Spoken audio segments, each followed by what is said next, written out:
Son ovnis. Ese cuadro de Vincent Van Gogh le parecía familiar. Una vereda transitada por dos campesinos, seguidos por el conductor de una carreta, tirada por un caballo, que viéndolo bien parecía que tenía dos cabezas. Y entre los campesinos y la carreta, a la orilla derecha, se veía un pino que se alzaba en forma de llama. Sin embargo, deja ver al fondo algunos montones, si no es que también montañas. Y así, en lo más alto del cielo aparecían dos luminosidades, una amarilla y la otra un tanto anaranjada, que flanqueaban la punta del pino. Recordó que allá por el norte de la Ciudad de México, a mediados de los años 60, del apenas finado siglo XX, cuando él apenas había vivido de unos 5 a 7 otoños, su casa se encontraba en las tierras llenas de magueyales de lo que entonces era un pueblo, Santa María Ticomán. Estaba a unos pasos de las vías del ferrocarril, que a su vez eran y siguen siendo la división entre la parte baja y la parte alta que ocupan las faldas de ese cerro grandioso, cuya punta araña el cielo, el Chiquihuite, que en ese entonces todavía no contaba con antenas de transmisión. Las historias y leyendas sobre apariciones de muertos, del diablo y de la Llorona, y acerca de las fechorías de pandillas de verdaderos maloras y otras tantas, bien pudiera decirse que escurrían torrencialmente desde lo alto del cerro hasta la parte donde se encontraban, en aquellos entonces, unas cuantas casas. Fue en esa zona de magueyales, cruzada por un camino de terracería, flanqueado por olorosos pirules, donde todas esas historias y leyendas contribuyen a que él diera rienda suelta a su imaginación, aunque es justo decir que muchas veces la realidad supera la ficción. El Chiquihuite se dejaba besar por la noche, pero no cerraba sus ojos, como siempre, para velar por todas aquellas familias que carecían de luz eléctrica en las calles. Él, que estaba gozando sus infantes otoños, se asomó a la puerta angosta de madera hacia donde parecía que lo esperaban amenazantes las fauces gigantes del diablo, o el manto infinito de una bruja, para llevárselo quién sabe por qué lares, sin presencia de soles, lunas y estrellas. Pero al fondo fue apareciendo la silueta de aquel cerro enorme, iluminada primero por una tenue luz, que fue aumentando de intensidad hasta borrar mantos de brujas y fauces de demonios, y luego fue ciñendo al majestuoso cerro. Una serie de luces se elevaron sobre la testa del Chiquihuite, y ahora nadie le podía decir que era falsa la historia que él se había imaginado. Aquel cerro había sido en otro tiempo un gran gobernante azteca que regresaba por sus señoríos, y las luces que ahí se encontraban hermosamente adornando su testa no eran otra cosa que el aviso de su realización.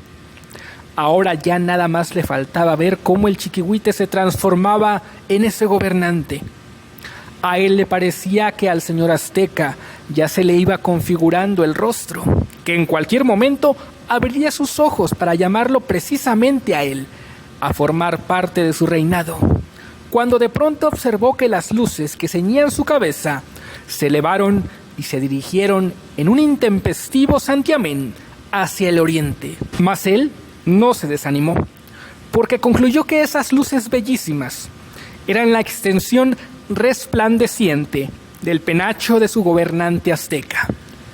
Reaccionó cuando sus padres y hermanos que ahí estaban con él exclamaban pasmados, a la vez que extasiados decían: ¡eran ovnis! ¡Eran ovnis! Ahora que ya había rebasado los 40 otoños y se encontraba justo a 5 de cumplir medio siglo de vida, aquella imagen de la extensión del penacho del gobernante azteca se encontraba más algo borrosa. Parecía un mural maya recién descubierto, pero cubierto del polvo y abandonado de cientos de años. Así que, para restaurar la imagen, el único instrumento que tenía a su disposición eran sus sueños, que le ofrecían la imagen de esas luces tal como las vio de niño, a veces de adolescente o de joven, y otras tantas ya de adulto. Sus visiones oníricas le revelaban 2 o 3 soles de la noche. En otras ocasiones se trataba de una numerosa flota de naves cubriendo la ciudad, y se decía: es verdad, ya llegaron, y son de verdad, son ovnis, son ovnis. Se compró un libro sobre casos extraordinarios y se entusiasmó cuando leyó que sus maravillosos soles de la noche de sus otoños de infante habían sido divisados en otros tiempos y en otros lugares por otra gente a la que nunca se le hubiera ocurrido decir que eran ovnis.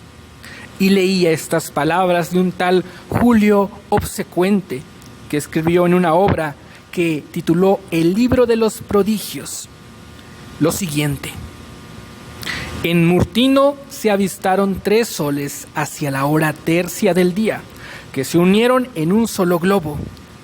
Páginas atrás había leído que también en Galia fueron divisados 3 soles y 3 lunas. Esto había ocurrido en las extensiones del Imperio Romano por el año 122 a.C. Asimismo se maravilló de un testimonio de Marco Tulio Cicerón, quien relató en el libro sobre la adivinación que 50 años antes de Cristo ocurrió este acontecimiento.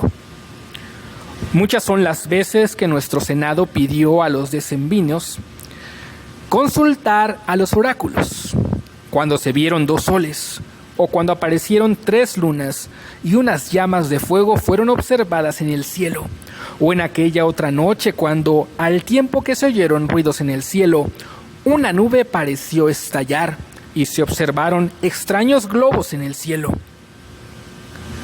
Y tendido en el pasto del parque de los venados, se decía: ¿qué duda cabe? Eran ovnis.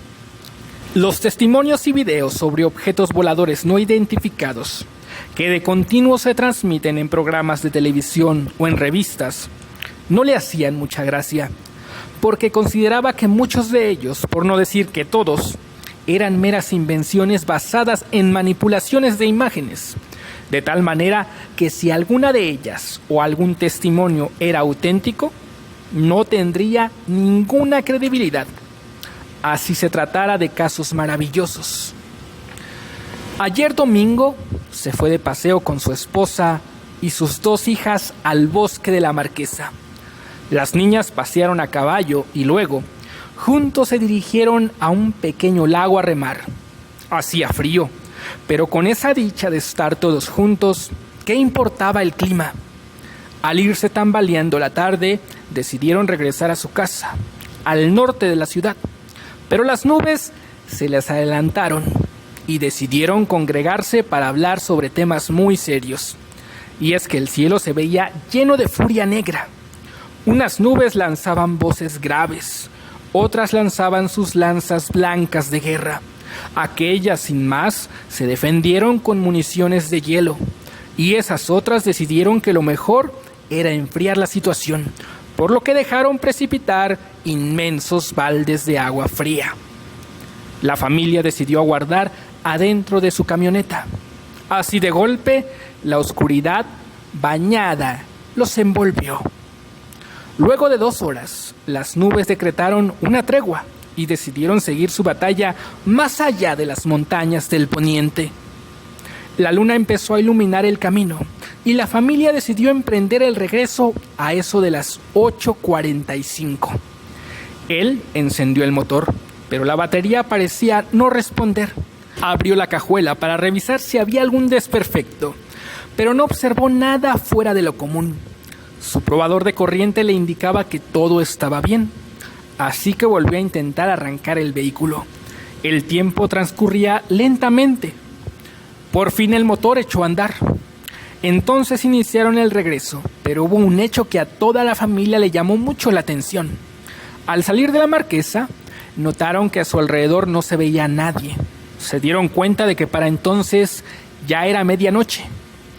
Apenas habían avanzado unos 5 minutos cuando por la carretera, casi vacía, vieron cómo una luz iba dejando ver la silueta del frondoso bosque. Adelante, él descubrió a un campesino que conducía una carreta tirada por un caballo, el cual con los efectos de la luz, que crecía en intensidad, parecía que tenía 2 cabezas. Cuando quiso esquivar la carreta, se percató de que se trataba de una ilusión óptica, pues ni era un campesino, ni un caballo de 2 cabezas, ni una carreta, sino un extraño objeto rodante cubierto por una tela metálica, un tanto opaca.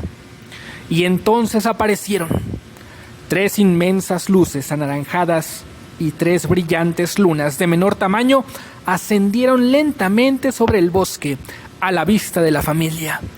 Instintivamente él quiso acelerar, pero las voces de sus hijas lo contuvieron. «¡Mira, mamá!